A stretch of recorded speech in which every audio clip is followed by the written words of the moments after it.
না না ভাবি, এবার কিন্তু আমি খুব রাগ করবো। আপনার জন্য আমি নিয়ে আসছি, আপনি আপনার হচ্ছে সাহেবরে খাওয়াবেন এই মাশরুম রান্না করে, আপনি আমার এই রান্না করে খাইতেছেন, ঠিক আছে আপনি তার জন্য রেখে দেবেন। তারপরে ভাবি না আপনারা খাবেন, আচ্ছা ঠিক আছে, আপনি যেহেতু রান্না করতেছেন, আপনার রান্না কিন্তু আমার খুব পছন্দের। আপনি এইসব যে হচ্ছে মানে বিদেশি রান্না যে কেমনে শিখলেন দেখেন, আমি এখন পর্যন্ত হচ্ছে বাংলাদেশ থেকে বাংলাদেশি রান্নাই করি, মানে এখন পর্যন্ত আপনার ভাই আর ওই বাংলাদেশের ওই এই তেল আর ছুটে নেই, বুঝছেন, যত তেল দিয়া হচ্ছে এই করে। আচ্ছা ভাবি একটা কথা কই, আপনি আমাকে কিছু মাইন্ড করেন না, এই যে যে আপনার কুত্তারা মানে সরি নাম জানি কি পিং পং, এই কি পিং পং রেখা কি হবে আসলে, জীবন তো একটাই।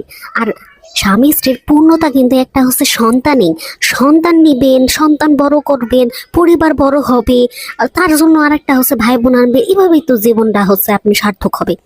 এভাবে হচ্ছে কুত্তা পুত্তা মানে পিং পং পাইলে লাভ আছে? এই যে দেন কি দুষ্টামি করে, এই যে দেখেন কি করলো। আপনার এত যে একটু কষ্ট করতে একটা বাচ্চার পিছনে আপনি কষ্ট করবেন, ওর পিছনে যে আপনি খরচ করেন, একটা বাচ্চার পিছনে কিন্তু এত খরচ হয় না।